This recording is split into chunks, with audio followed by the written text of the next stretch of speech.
Welcome to my takeout, my Emil Mux takeout big night. It's not only election night throughout the country, and of course we'll mention, I'll talk about the key races that everyone's looking at, but it's also the day before the eve of the Emil and Dan discussion talk on San Francisco at the San Francisco Public Library on Asian American Studies, Filipino American history, San Francisco State University. Oh, so many historical things. And it's a coincidence, we're coming off of Filipino American history. We're going to talk about that, some sort of a post-mortem on that in November, but it dovetails with the 57th anniversary of the San Francisco State student strike. Yeah, 57 years ago. And Dan, my colleague here on this program, was right there. So we'll talk about that. In fact, let me bring up Dan. Dan, it's 57 years. Yeah. Yeah. So we'll talk about that tomorrow. But just to give a little tease, what do you want to reveal about the strike 57 years later? That people may not know. One, there was a whole lot more going on, is in terms of both academic activity as well as political and organizing activity than the media generally shows, and people who have treated us either in literature or in attempts at non-fictional accounts Mhm. of the times really haven't gotten it right. There's only been one or two authors that have done a decent job, and the story still isn't entirely told. I mean, there's things that I know that I won't tell.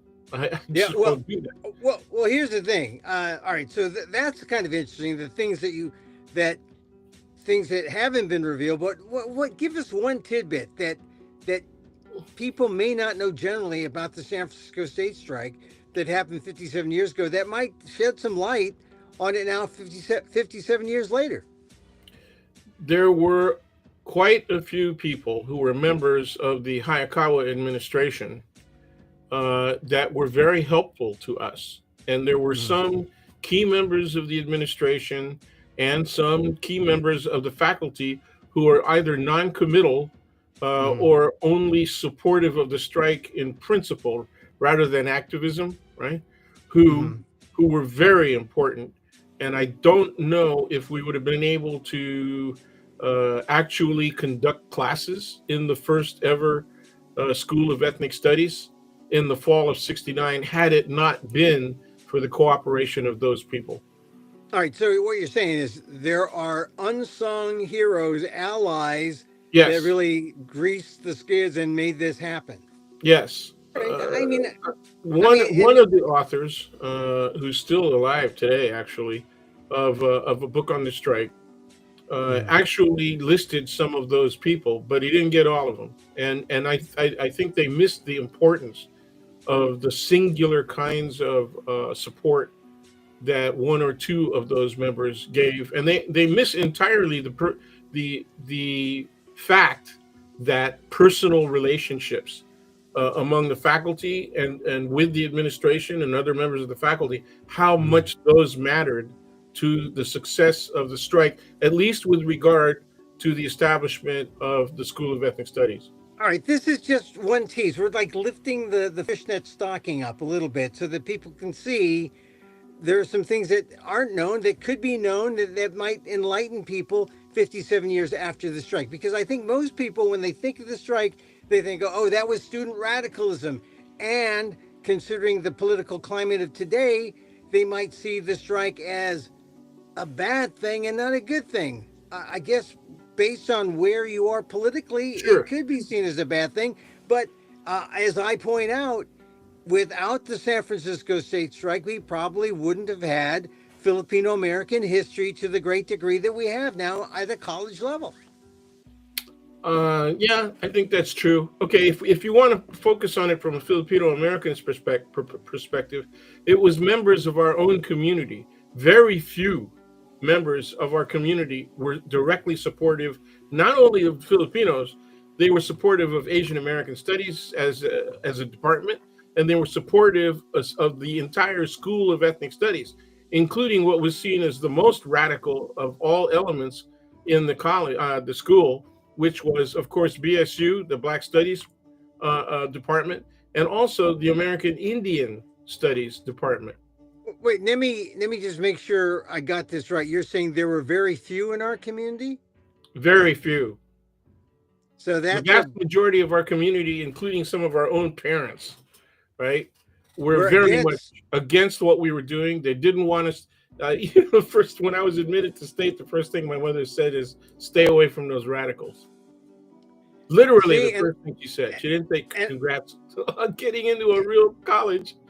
see, and I think that's the thing. Well, we'll expand on that because we're talking about Filipino American history tomorrow at the San Francisco Public Library, Main Library, 100 Larkin Street, 5:30. We'll go for about an hour and talk and have some questions until about 7. It's free. It's on the third floor. It's the Hormel Center there, and it should be interesting because we're going to talk about the strike. We're going to talk about Filipino American history. We're going to talk about ethnic studies.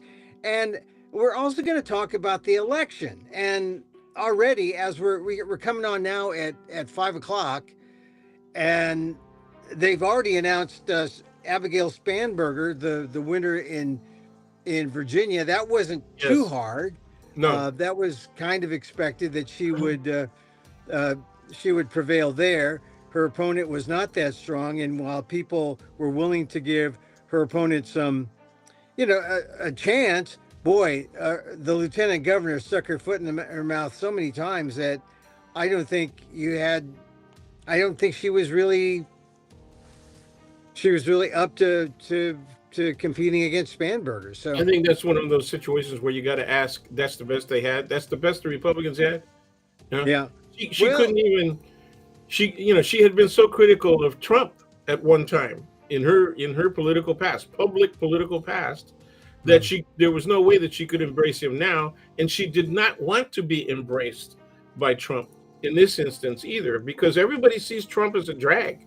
They yeah. see him as an albatross, Yeah, well, he's well. Thank you for that poetic reference, Samuel Taylor Coleridge, rhyming the Ancient Mariner. Yes.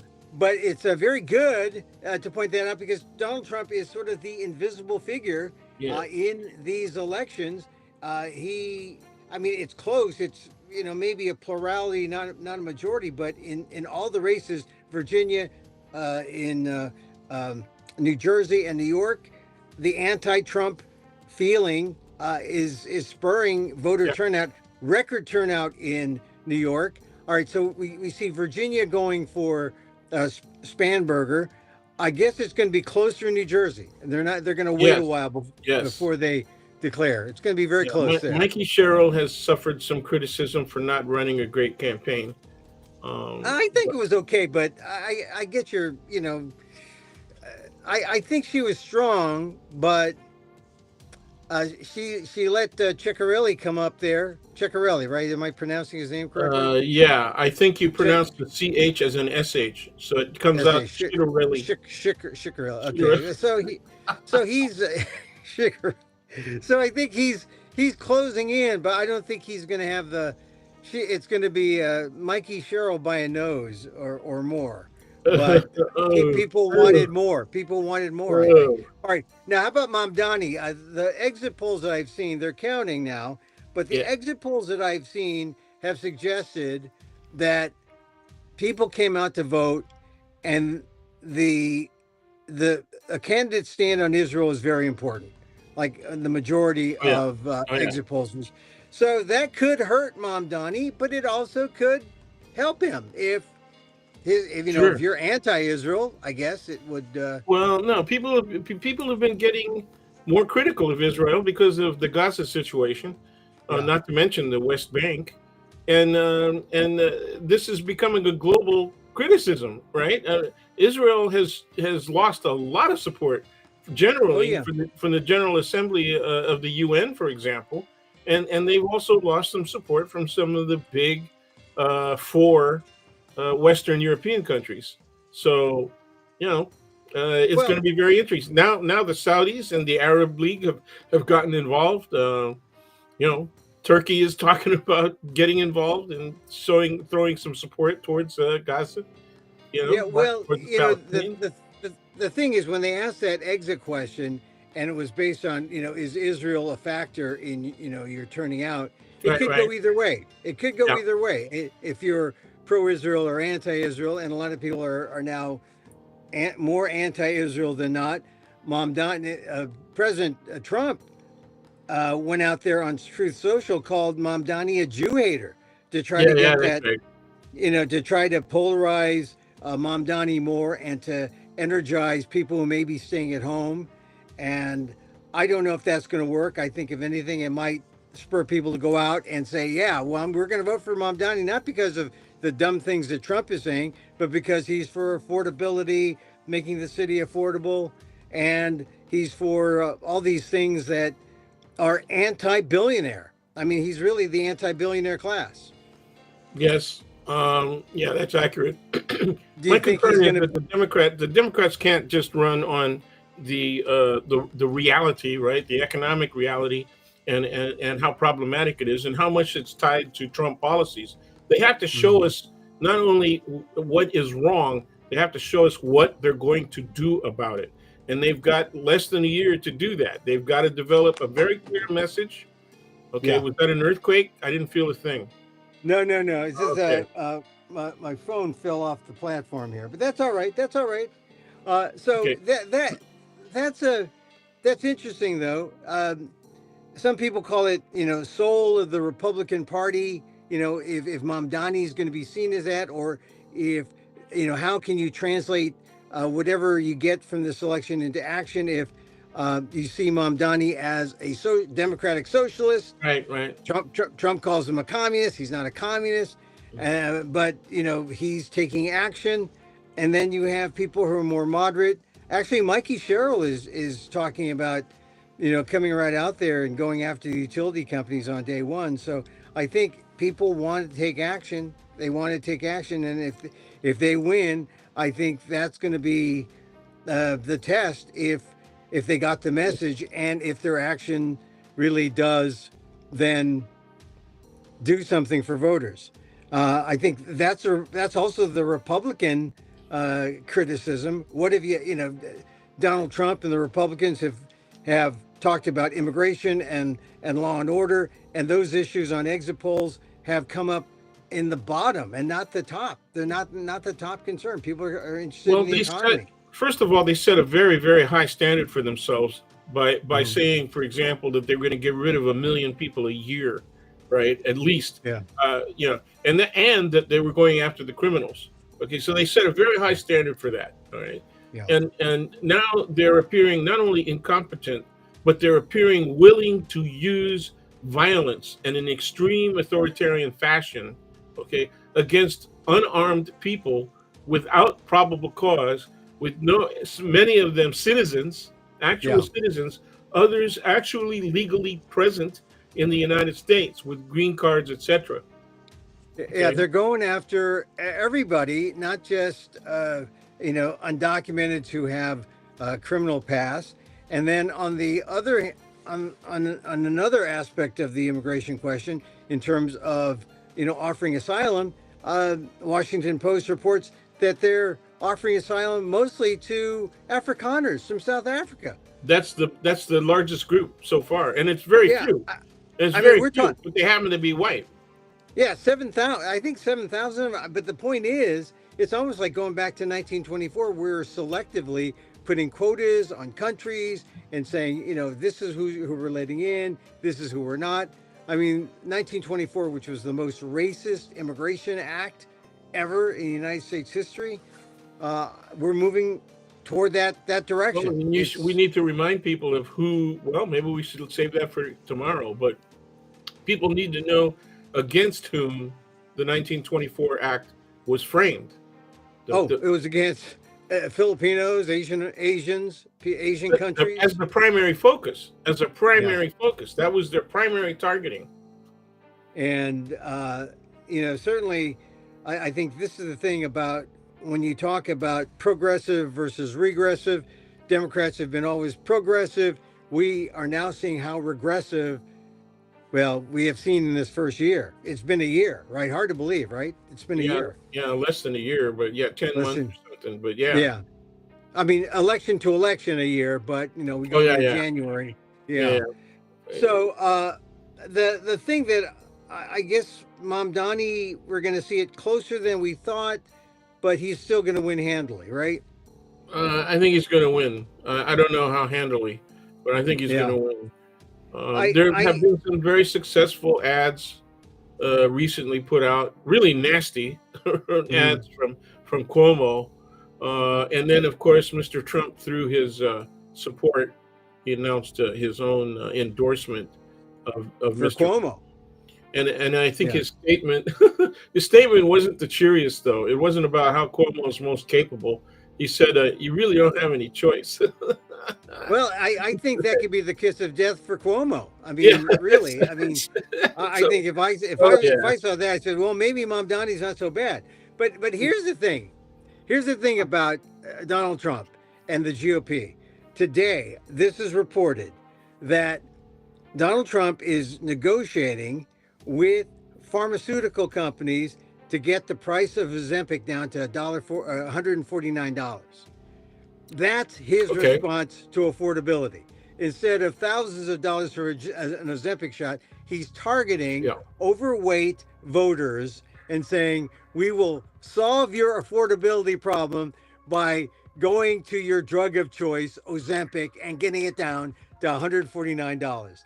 That, I think, on Well, he election day is his well way. obviously he knows something about his demographic, right? Yeah, well, He knows their condition, because overweight. in order to qualify for Ozempic and get it prescribed, Yeah. you have to be obese. Oh, yeah, of You course. can't just be using it because you want to trim down. Yeah, you have to qualify by having a BMI in excess of what, 30 or something. Yeah, You yeah. know. I mean, look, and this is the thing. It's all part of America's, the SAD diet, the standard American diet, Mhm. where leading Americans to these preventable illnesses, which usually result in death. I'm talking about heart disease. I'm talking about, uh, well, we're not even talking about cancer, but heart disease, diabetes, just talking about all the meat related diseases, the diet related diseases, all preventable, all reversible, and all resulting in, the cry out for Ozempic.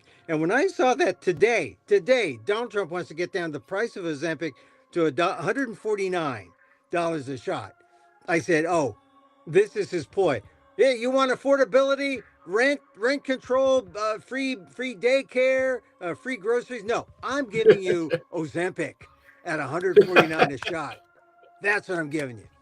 That I think is their because Negotiating it down. Yeah, yeah. this is Well, the Democrats had been trying to negotiate down, and Mr. Biden himself, right, had yeah. had successfully negotiated down a large number of Oh drugs. yeah, We're not talking about one drug, but several drugs. Yeah. and then he reversed it. Trump reversed it. Yeah. Trump reversed it, Yes. and now Trump starts up his Trump RX, and now this is coming out. So I'm just saying, look at it. But when you say Trump Wait, RX, wait. But the good news is you can pay for it with crypto. yeah, right. But here's the other thing: Trump You RX. can go. You can get your Trump RX stuff from crypto, Yeah, from the family crypto bank. yeah. Man, it's cool. Everything's fine. Right. You got credit. They guarantee credit. It's a You can little. have zero. You cannot be. You can be unemployed, Yeah, it's a but you little can go corrupt. into debt. You can go into crypto debt. Yeah, it's a little corrupt. But here's the thing. Just a Here's little. Trump. Here's Trump calling Mamdani communist.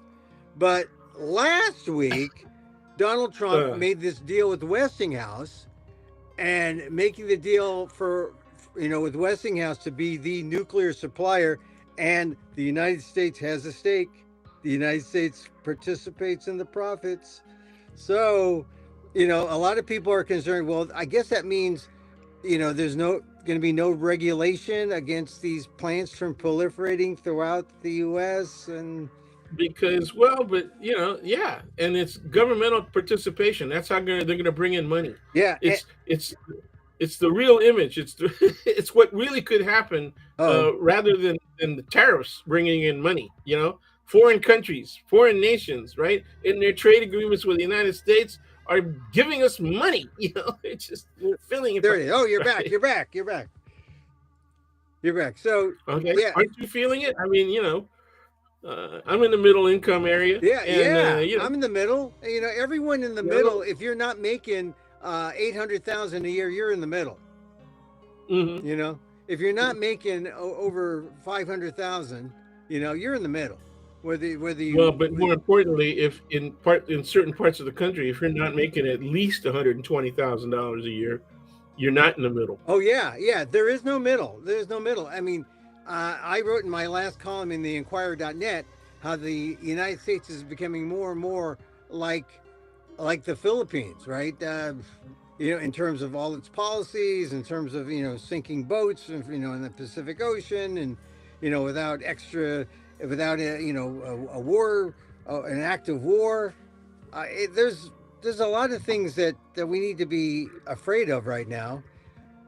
So, Yeah, and we and we don't have any awakening volcanoes that happen to be, you no, know, no, no, no way. all going off at the same time. We've got what? There's 4 or 5 that are going off at the same time. That's kind of this is a little Yeah, freaky. yeah. Well, also today there was that news on the climate. The UN climate meeting is going to happen, and the U.S. is not participating. And the warning is that we haven't gotten to, we haven't reached our level where we said we were going to be. We wanted 1.5, and we're going to be like at 2.8 or something. It's we're it's and the best thing you can say is, oh well, it could have been worse. It could have been worse. But in our laissez-faire attitude, well, actually in America, we just ignore it, right? With Trump at the helm, we just Yeah, ignore it. So that's going our to be a our our, concern. our grandchildren are going to damn our generations, their older Right. generations. Yeah. Uh, That's when Gen Z will be old, and they'll say, wow, what did you guys do when we were saying 6'7", 6'7", 6'7"? Do you know about yeah, 6'7"? You know about 6'7"? no, It's 6'7" is the word. It's the phrase of Gen Z's. It means nothing, and it's a kind of a mockery of our language. It has nothing to do with 69. So my Emil mm, Amok 69 has nothing to do with 6'7", and so that what it sort of means. So what? What? You froze on me. What's happening? You froze. Hello. snickering Are you is back? when you're in the COVID closet. So we're back Right. again, back again. So Dan, so let's wrap it up. We got Yeah. Spanberger winning. We got Mikey Sherrill probably eking it out, and Mondani winning. Oh, we haven't talked about Prop 50. It's going to win. Yeah. Handily. But it's Yeah. still what people need to understand is that doesn't mean that we have instantly 4 or 5 new congressional seats for Democrats. It means that the public, the general public, votes again as to whether or not they're actually going to allow that change. And essentially, what it means is suspension, right, of the Right. existing commission that's not only bipartisan, but it also has at least 2 seats that are independents. So Yeah. that is suspended until the 2029 census results come out, until the Yeah. 2030 census is out. Yeah. Well, here's the thing. California had the answer to gerrymandering, an independent commission, Hmm. and then everyone else is slow to that game. And Yeah. now, and in fact, they're reversing. They're seeing it on gerrymandering around the country, saying, "Oh, let's gerrymander so that the Republicans win, so that Trump wins." And so California was so out in front, being moral and ethical, said, "Okay, wait, we want to play hardball." I mean, it's defensible, although It's you risky. know, It's yeah, defensible, but it's risky, and all that the red states have to do is react in kind. yeah. That'll Well, be really interesting. It'll be really interesting if the voters in the red states see Texas is just doing it by legislative fiat, you know, yeah. and Well, it got nothing to do with the voters. They're just Well, doing it by legislative fiat. well, and that's the thing. And then people, and this is the way Trump wants it, really, Yes, because absolutely. he's against the filibuster. I mean, hey, I'm a Filipino. I'm for the Oh filibuster. I'm no! for the filibuster. Oh no! I'm a talkative Filipino. I'm for I the have filibuster. had so many comedians, try to work that relationship and that joke, and it's like, people say it's racist. It's racist on its face. It says Philly Buster. What are they doing? They're coming after us. That means you and me. Oh, by the way, one of the issues I'm going to bring up, one of Yeah. the issues I want to bring up tomorrow Mhm. is what the media is not paying attention to is that in several parts of the US of A, it is not Latinos, right, that are the Yeah. majority of people who are being sent to detention centers. That in California, It's there are a lot of Asians being sent oh to yeah. detention centers. Yeah. Okay. And I'll Yeah. give you a Well, hint. The numbers are similar to the way that people voted in 2024 and in 2020. There are certain hmm. ethnic groups. There are certain Asian ethnic groups that voted, in Look, 2020 and hey, similarly, come actually on, increased in come on, Dan. 2024. Dan, And they are the ones who are in the detention centers, dude. Dan, wait, Those wait, are the people that are being snagged and put into detention centers. Okay. Dan. Really, any like 1,000 of those are worth one Cash Patel. And he's our representative. He's our representative. The corrupt FBI director flying his private jet, his private FBI jet, to his girlfriend. It ain't I supposed to be a private jet. It is a commercial jet that is leased by the government, and okay, but it he's not supposed to be using it for private purposes. wait, That's it's a that's what you're trying Gulfstream. I heard, isn't it that's what you're Gulfstream? trying to say. Oh no, what I'm saying is Cash Patel is a South Asian, and he is, He's he's he's decrepit. He's no decrepit. one Cash Patel is worth a number of South Asians and Asian Americans who may be sitting in detention centers now. So Okay, well, it's okay, but it would only be fair if we busted Cash Patel and he was doing time. Okay, because well, those okay, thousands of other Asians are not even charged with anything. They haven't been charged with anything. There's no probable cause. Okay, some of them are being shipped off to foreign countries. What about the one Filipino guy that's along with the other Southeast Asians that oh got yeah, sent to what? Eritrea? You know? yeah, Uh, yeah. Well, look. Uh, you know, I only bring up Cash Patel because he's the Asian that he's Trump's Asian, right? He's Trump's Asian. So okay, there's a that's why lot I'm of them saying, though. There's a lot of that's what I'm them. saying. So, oh yeah, what's her name? Dylan, the Yep, the civil rights lawyer. that's right. She's Yeah, in that's a woman attorney. the Yeah, the gutted civil rights division right. of the Department of Justice. Yep, she's a Okay, all good. right. Hey, so Oh, what? Oh, the other thing I want to talk about yeah, is the meaning of the word extortion, because extortion. Mr. Trump, Mr. Trump, in all of his brilliance at the Hmm. 60 Minutes interview Hmm. this past Sunday, the 60 Yeah. Minutes interview, he said, "I will not commit extortion the way the Democrats are doing it. Democrats are committing extortion by not reopening government." That's what he said. That's what Hmm. he said. Now, so we got to define extortion, and when you Certainly. define it, you're going to find out that somebody is committing extortion. Yeah. You're right. Well, Trump. Yeah. Well, Trump doesn't have a command of the English language. No, don't give He's it the away, man. People got oh to figure it out. oh he doesn't even know what tariffs are.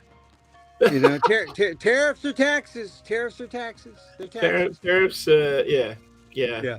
All right. So Dan. All right. So tomorrow, people should show up at the San Francisco Public Library on Wednesday, 100 Larkin, third floor, 5:30 p.m. We'll go for about an hour. Take some questions. Be out of there by 7. Be fun.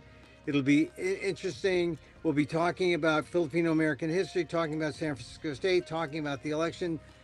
talking about the news, and people will be able to see us live and in the flesh right there. Yeah, Free at the San it Francisco will Public be Library. interactive. It will be Yeah, interactive. Okay, yeah, and go easy on the Rotten Tomatoes. Okay. yeah. Oh, yeah, Okay? yeah. No, easy on the Rotten Tomatoes. Okay. All Yeah. right, Dan. So thank you for being on here for the teas. And we'll see you at the San Francisco Public Library tomorrow. Uh, so Dan, thank you very much. Thank you Okay. Don't for. let the weather hold you back. Is it It's going to gonna, rain tomorrow? yeah, but it's gonna it's gonna be reduced by the afternoon, so everything's cool. Okay, so don't let the rain. Yeah. Yeah, it's like yeah, rain or shine, we'll be there. We're inside. We're indoors. We're Yeah, indoors. it's going to be a quick overnight. The last couple of rain spells were real nice. They happen Yeah, overnight and not on the weekend. It's yeah, kind of cool. It's like Seattle, right? Except yeah, Seattle rains yeah. more. All right, Dan. We'll see you tomorrow. Daniel Phil Gonzalez, my friend, College of Ethnic Studies, Asian American Studies, San Francisco State University Professor Emeritus. And we do this show, Emil and Dan, here on this channel, and we're going to record this on our podcast, and we're going to put it on the podcast on Emil and Mike's Takeout or wherever you podcast. So I've been threatening to do that for so long. I'm really going to do it now. I'm really going to do it now. All right. All right. So November 5th, that's tomorrow. Also, if you're seeing me on YouTube, you see the screen, the crawl here, November 19th. My one-man show at the San Francisco Marsh. You can get your tickets at themarsh.org. I do Emil and Muck 69, the name of the show. Yeah, it's a fun show. Is it a sex show? You're going to have to see. You're going to have to see it for yourself. Emil and Muck 69. It's a comedy, a life. It's about the story of our lives. The story of our lives right now. Emil and Muck Live at the SF Marsh, November 19th. That's 1062 Valencia Street, 7:30 p.m. Themarsh.org for tickets. Thank you. All right, so that's it. That's our show. See us tomorrow, Dan and I tomorrow, November 5th. Thank you for being here for this little pop-up. Share this with your friends. Like I said, we're going to get into the strike, get into the San Francisco State strike. I mean, that's an important story. For Asian Americans, for Filipinos, it's just an important story. Anyway, I like to close these what do you call these? These interludes with a meditation, because we're all about loving kindness. And so, I take my glasses off for this. As I wish for me, I wish for you. May you be safe. May you be happy. May you be healthy, and may you live with ease. Emil Guillermo here. Till next time.